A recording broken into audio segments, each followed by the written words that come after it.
My never say ma PENDREAM TV. PENDREAM TV there, osia dem yopo.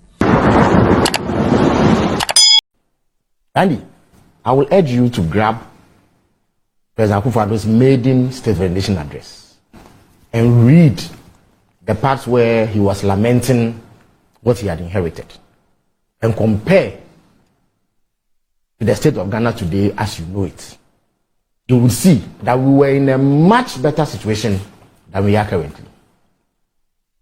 Today, the most dominant theme for many Ghanaian households is the state of the economy. And in fact, the economy featured very prominently in President Akuffo Addo's first address to Parliament. For instance, Randy, he lamented our public debt. He said that it was 122 billion Ghana cedis at the time. It was actually 120 billion at the time we were living. Just that in the early part of the year before he read it, there was some depreciation in the currency. So if you did the conversion at the time he was reading, an additional 2 billion had been added. But when we were living in January 7th, it was 120. But let us even for argument purposes accept it's 122 billion. The president lamented a 122 billion Ghana cedi debt, which stood in the name of Ghana from the time of independence till the time President Obama was living. Randy, as of the time the president was reading the State of the Nation address yesterday, even if we were to chalk off anything they've done the whole of this year in terms of borrowing, we were 600 billion Ghana cedis in debt.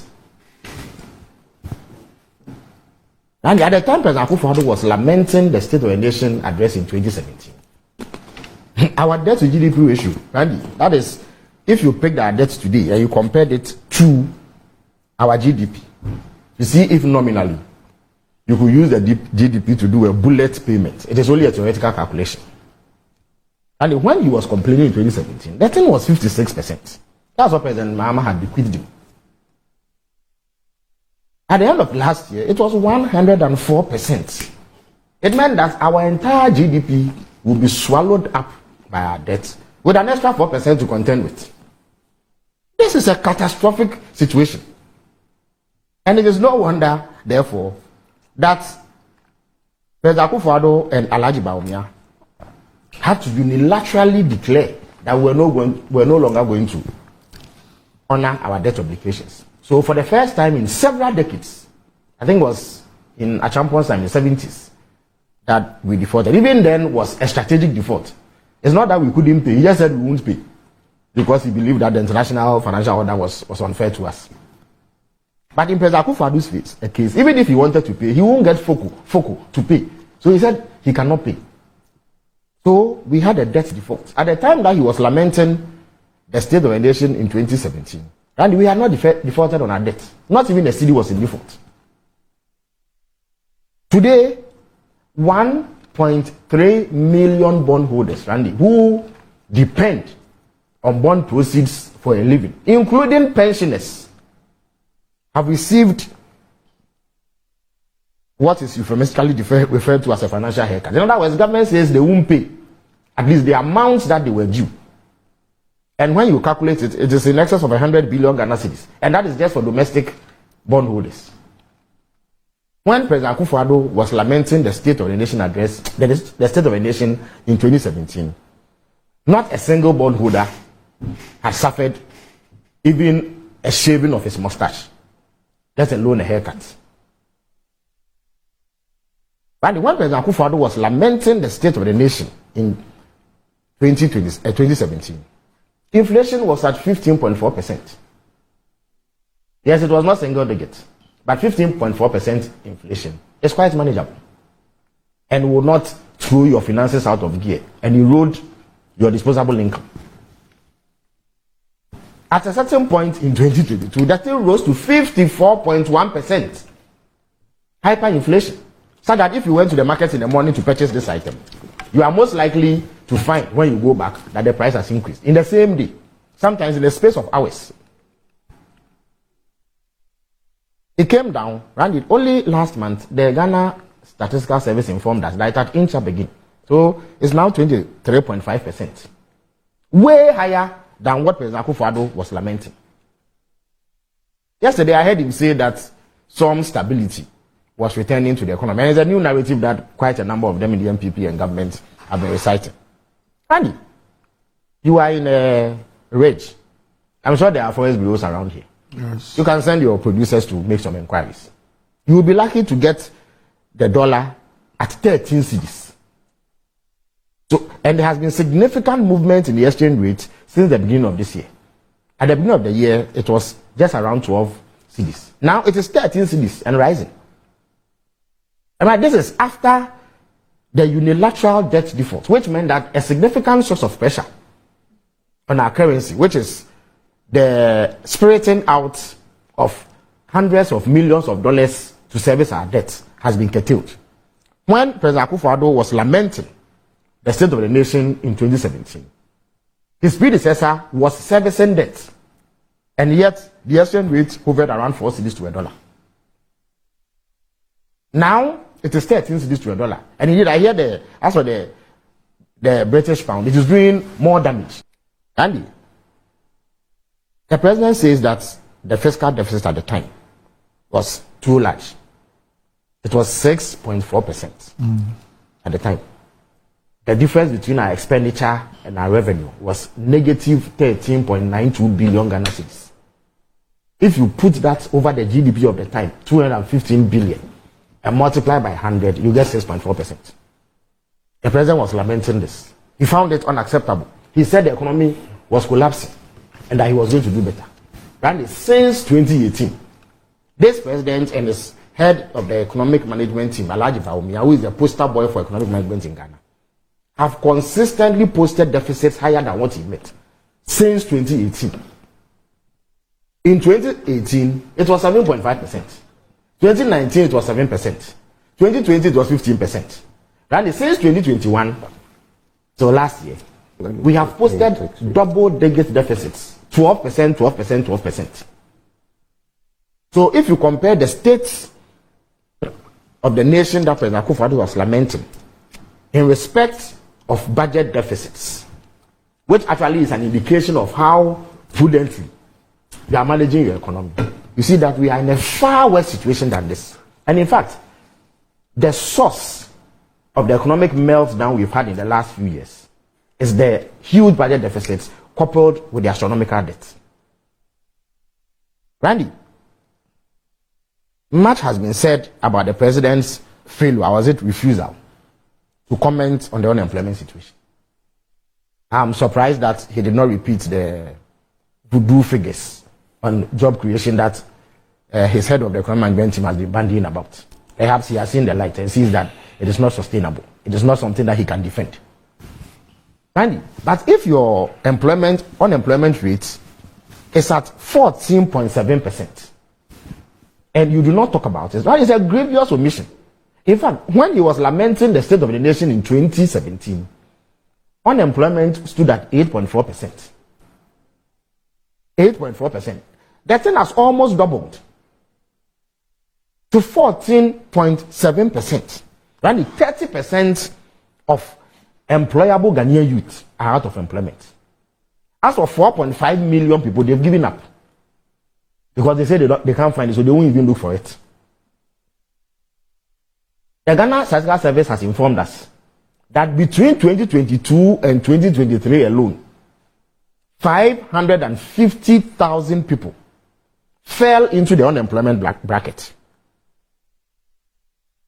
But interest rates, when President Akuffo Addo was lamenting the state of the nation in 2017, interest rates were in the mid-20s. Right now, it hovers between 35% and 40%. So you understand what it is doing to Ghanaian businesses. If you add the exchange rate and then inflation. At some point, the exchange rate hit 17 Ghana cedis to a dollar, sometime in October, November 2022. Right, the taxation. When President Akuffo Addo was in opposition, he and his vice president and head of the economic management team used to make a song and dance about taxation. They said they will move from taxation to production. And I'm sure Dr. Adumaku would agree that if you say that, it simply means that there will be less taxation and we will have a ramping up of production in order that you make more revenue from there than relying on taxation. And since President Akuffo Addo and his head of the economic management team, Alhaji Bawumia, came to power, they have imposed 40 new taxes, 40 on us. So, you're sure about that? Oh, absolutely. I have the list. If you like, I can go through 40. it. If you have time, I will go through the 40 taxes. New taxes. 40. Removed how many? Oh, Daddy, they removed VAT from 15 items. There are tens of thousands of items affected by VAT. Except that sometimes when you want to impose VAT on it, you go to Parliament and Dr. Adwa Kwakye and go, we say yeah to the bill, and then it is affected. So what they did was remove VAT, one tax item, from a number of items that is affected, about 15 or so, real estate and pharmaceuticals and what have you. But they've introduced 40 different ones, including an increase in VAT of about 5%. And the larger characters that you used to lament, you've forgotten about it. Mm-hmm. The special import levy. And they came to me some taxes that had sunset clauses. In other words, they will expire after some time. When they expired, they reintroduce it. And when you do that, it's a new, classified as a new tax. 40 of them, Randy. The latest ones we've been grappling with are the, what do you call it, emissions tax, which after some pressure, they say they will not do. Now it is not even claimed. Have they brought a bill to scrap those taxes? Not yet. Good. So they remain in force. And they say you will pay about 300 cedis or so, depending on the size of your engine. At the beginning of the year, when you go and do your road ready renewal. 40 different taxes. When President Akuffo Addo was lamenting, these different taxes did not exist at the time. So by every account, Randy, we are in a much worse situation than President Akuffo Addo inherited it. This is a terrible scorecard. Terrible scorecard. The revenue that his predecessor had, which he was lamenting, Randy, was less than 250 billion Ghana cedis. In the last 7 years, he has had 800 billion Ghana cedis and counting. And yet this is the scorecard. I'm just checking through the 2017 SONA. Yes. The president referred to the projected revenue of 37 billion. 0.9 billion. And then what was realized, which was 33. Yeah, so it was about 3 billion. 33.2 billion. So there was about some 4 billion. Right, this year, 4 billion that couldn't be achieved. They project what, 170 billion Ghana cedis. I think last year they did 156 billion Ghana cedis. So you can see the quantum jumps in the resources that we give. Right, if you introduce 40 new taxes, wouldn't you get more money? Yesterday I watched you as you lamented the decline in the cocoa sector. This year they set a target of 820,000 metric tons. They said they are going to do 470,000. I heard my brother Collins, and congratulations to him for securing a last minute substitute role. He's basically doing a cameo in government. Cameo. Andy, they say Akate, swollen shoot.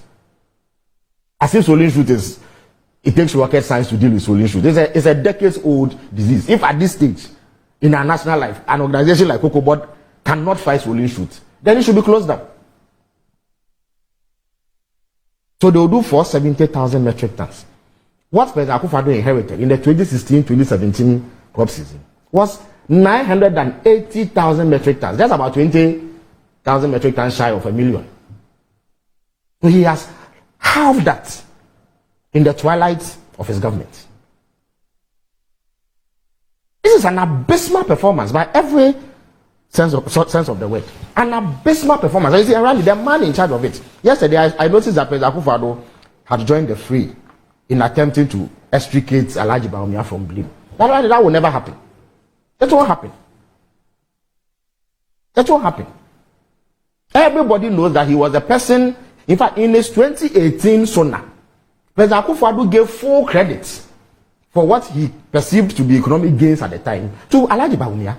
And you see, today you can say that if he had done that today, you would say that because Alhaji Bawumia is going for elections, he wants to put a feather in his cap and project him in positive light in the eyes of voters. But in 2018, it was President Akuffo Addo who was going to contest in 2 years' time. So he didn't have any obligation, as it were, even politically or strategically, to Lord Bawumia for anything. So it was a genuine expression of what was the case. That Bawumia was the man in charge of managing the economy. So whatever little progress they had made then, he attributed to him. So how can he now come and tell us that he should take responsibility for everything? Why didn't he take responsibility in 2018?